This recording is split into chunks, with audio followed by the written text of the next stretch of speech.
This is Brandon Hill, and today I'm sharing 20 note editing tips that you could use when you're using the Maschine MK3 or Maschine Plus controller. Let's get into it.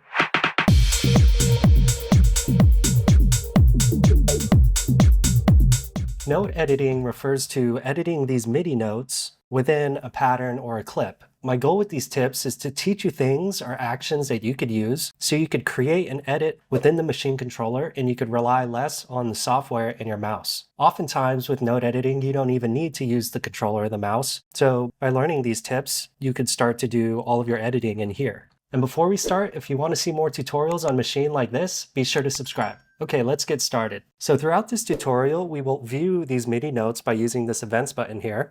So you could view all the events, and also we use the step button because in step mode, you could also view all your MIDI notes here. And you can view MIDI notes from other groups if you have any.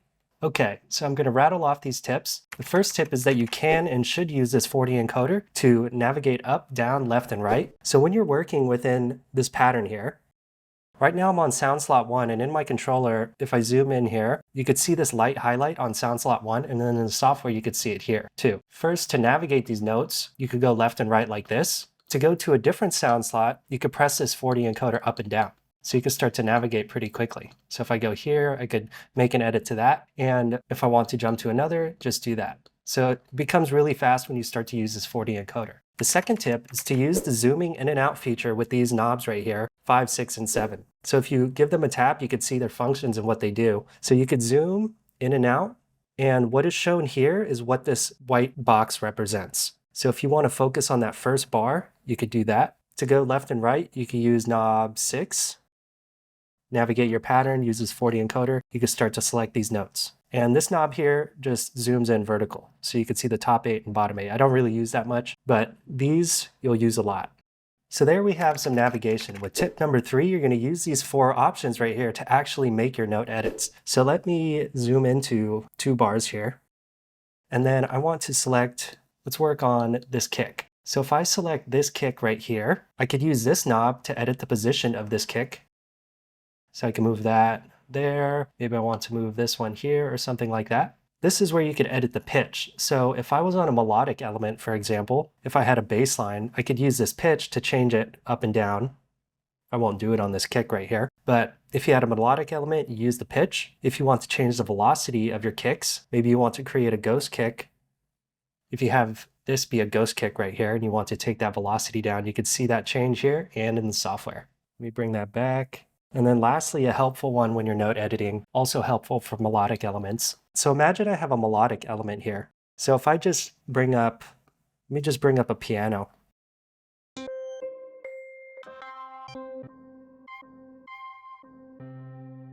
Let me mute these and just make a basic, very basic melody.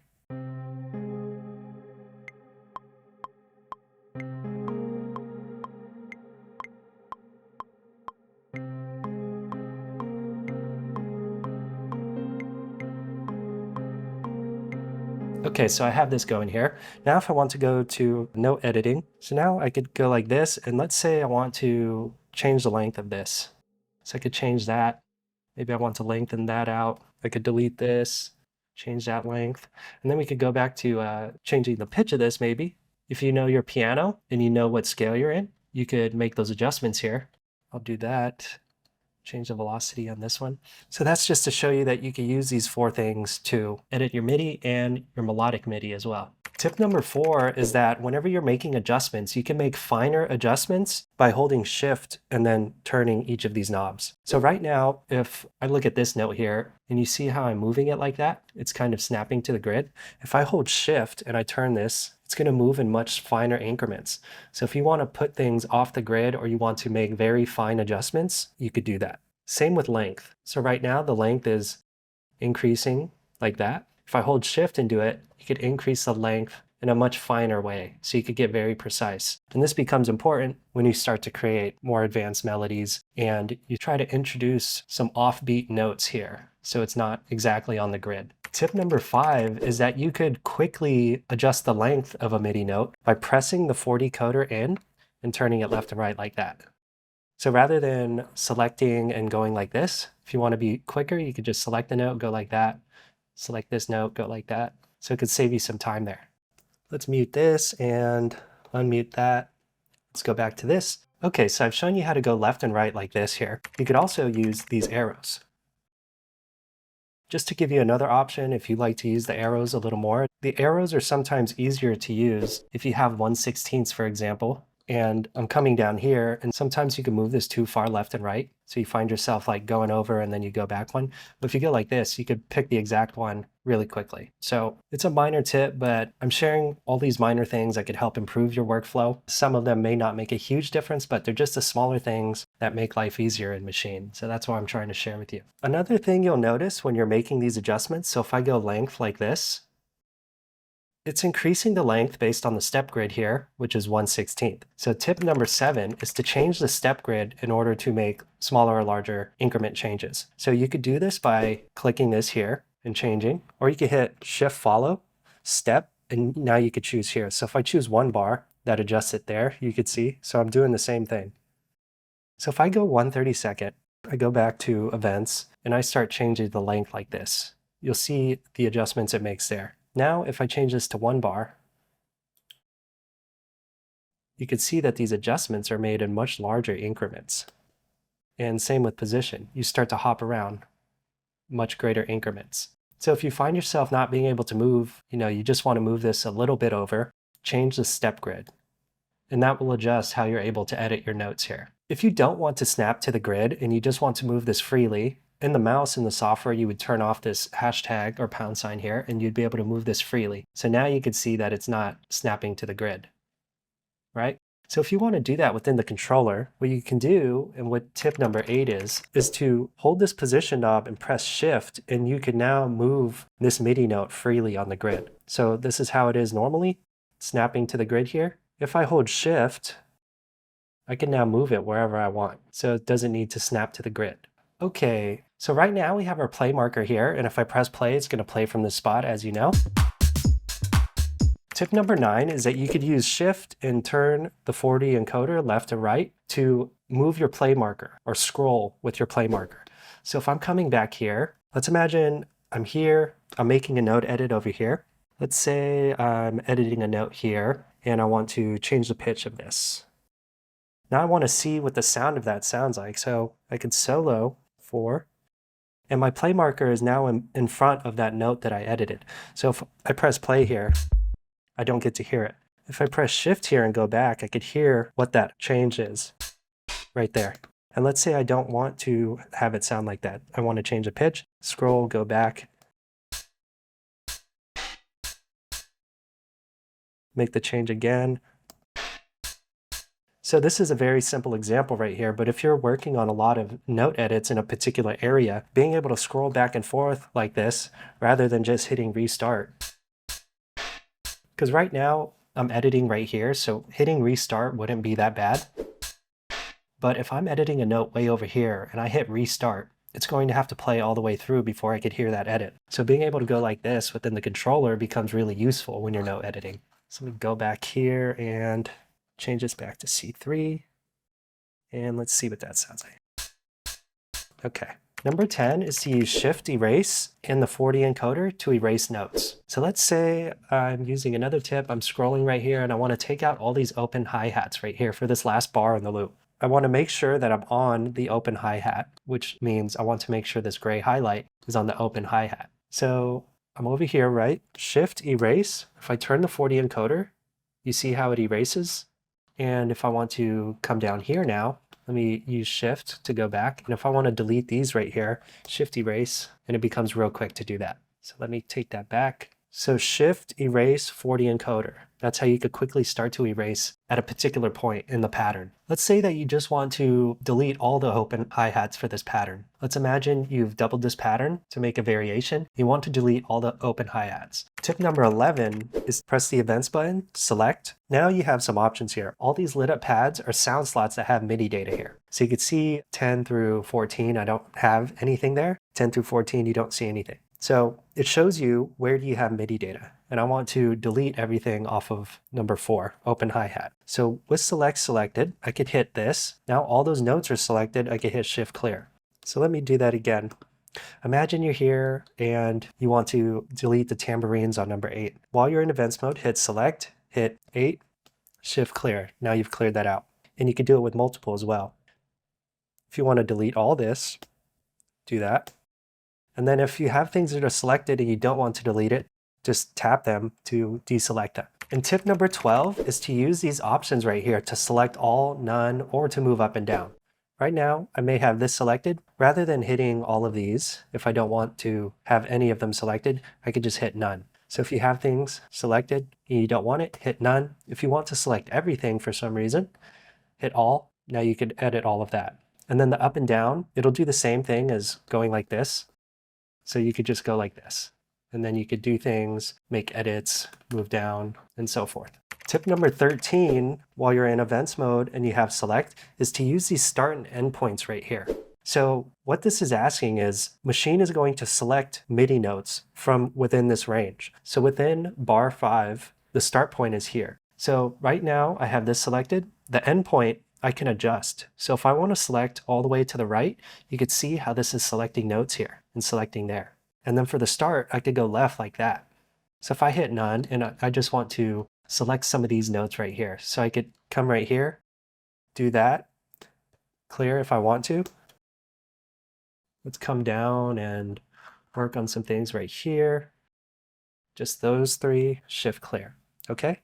So it's a quick way to do it. And if I'm in a melodic element here and I go to keyboard mode and then press events, you're gonna have other options here, this low and high. So not only can you select right and left like this, you could select low and high. So if I don't want to select this here, I'm gonna increase that. So I'm not selecting that. And if I want to select these notes up here, I could go high like this. So think of this as going left and right, up and down. These two become important in keyboard mode or chords mode. If you're editing melodic element, you don't just need to go left and right, you need to go up and down too. I showed you how to go to events mode, hit select, and then hit a note to select it like that. A quick way to do it, because sometimes you're not always going to be in events mode, if you hit shift select and then hit a pad, you've done the same thing. You've selected all of them. Now you can hit clear. So I do this pretty often when I'm building out these pattern variations. I might hit shift select and hit multiple of these, hit clear, and then build a pattern variation like this. And then to deselect, go to events, select none. Tip number 15, sometimes when you're editing here, you want to add more notes. So let's say I'm down here, I want to add more notes. What you could do is you could, click in a note in the software, or you could go to step mode and you could add a note. But sometimes a faster way, for me at least, is to come here. Let's say I want to add a note right here. So I'd come here, select that note. I'd just do shift copy, shift paste, and then I could position this wherever I want. So if I want to add it right there, and then I want to add another one, shift copy, shift paste. Maybe this one I want to put way over here. Then I want to change the length, for example. Let's go to another one. Shift copy, shift paste, move this one back here. So you could start to draw in notes by using the copy and paste feature from existing notes. If you wanted to create a melody, for example, let's say I delete this here, shift clear. You could have one note like this, shift copy, shift paste, and start to draw your melody like this.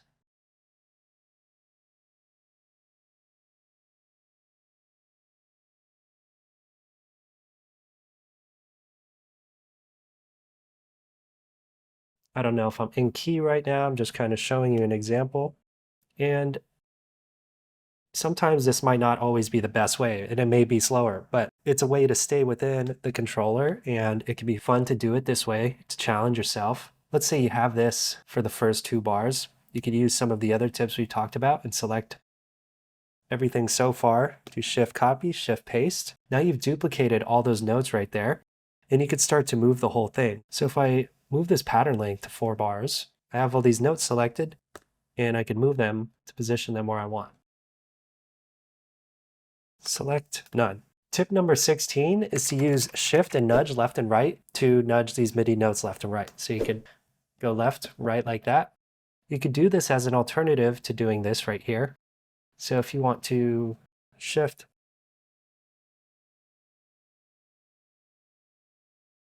you could do something like that. Tip number 17 is that you could change the amount that you nudge left and right by changing the step grid and then the nudge settings. So to access that, I'm going to hit Shift Grid. Right now it's at 1/16. If I go to 1 bar and I go back, now I shift left and right, you can see how I'm jumping in a large increment now. And that's because this nudge setting here is based on the step. This is the nudge setting. It says step divided by 2. That means that when you nudge left and right, it's going to divide the step amount by 2. So 1 bar. So step divided by 2, if the step is 1 bar, I should be moving half a bar when I nudge left and right. So let me go to events and just position this. Let me just go here. So I want to start at bar 3. If I nudge right, I went half a bar, okay? If I change the step grid to 1/4, then I should nudge to the right and left 1/8 because it's step divided by 2. You see that? I went 1/8 right there. So if you want to change the amount that you nudge left and right, know that it is based on the step grid and this nudge setting. Step divided by 2, but you also could change these options here. I typically don't do that. I typically keep the nudge at step divided by 2, and I will change the step grid itself in order to change the nudging of left and right. Let's go here, back to events. Tip number 18 is that you could use step mode to select notes and edit them. So let's imagine I'm here. Right now I'm in this first bar and I want to edit these 3 notes here. What I could do is I could select them like this, hold for a second, you let go, and now those 3 have been selected. Now, for example, I could change the velocity if I want. I could do all these other edits here. I could change the pitch. So if this was a melodic element here, I could change the pitch of all of them at the same time and change the position as well. And then to deselect, event select none, go back to step. You could go to somewhere else. If you want to edit these 4, hold them. Now I could shift clear if I wanted to do that. And then I'm going to deselect none. So just be aware that you could come to events mode to do note editing, but also utilize step as well. Tip number 19 is that you could view all your velocities here in step mode and then edit the velocity. So if I'm here in events, you see this is my pattern in the left screen, and then in the right screen, you see a zoomed in version of all that. If I'm here and I want to edit the velocity of these notes here, you can do that. However, when I edit velocity, I like to see the visual to see what all the velocities are. So to do that, use step. Now, if I come back to that first bar and I want to edit these velocities, I could turn fixed velocity off here. I could edit this velocity. Maybe I want this one a little lower, but now I have this visual here. And this is useful if you're doing something like a shaker and you want to see what the velocities are looking like visually. So now you could see it like that. And this brings us into tip number 20. One thing with step mode by default, each pad here is a 1/16. And to go through a big pattern like this, which is 8 bars, you have to do a lot of scrolling like this. And if I'm editing the velocities like this, I can only see this portion here and I have to scroll left and right. So to change what you see here visually, you could change the step grid. So if I go shift, here I am in step. Right now I'm on 1/16. If I go to bar, now the step grid is set to a bar. If I go back to step now, you see how I could see all these velocities here? So now I could start to edit these in one screen and I could see what they look like. I could jump over here really quickly and I don't have to do all that scrolling that I had to do before. So before, remember, shift follow, it looked like this. I go to step. Now I have to do all this scrolling left and right and I can't see the big picture. So shift follow, 1 bar, step. It's that easy. It doesn't take too much time. You just gotta know that you have the ability to do that. You can make all these changes. So those are the 20 tips for note editing. I've tried to take all these little tips and add them up collectively to improve my workflow and to help myself work within the machine completely and not use my mouse and the software. It's a fun challenge, and as you get good at it, you eventually become faster in the controller than you would using the software or the mouse. So I hope you enjoyed these 20 tips, and if you want to see more videos like this, be sure to subscribe and like the video. Let me know what you think, and I'll get started on the next tutorial. Thanks.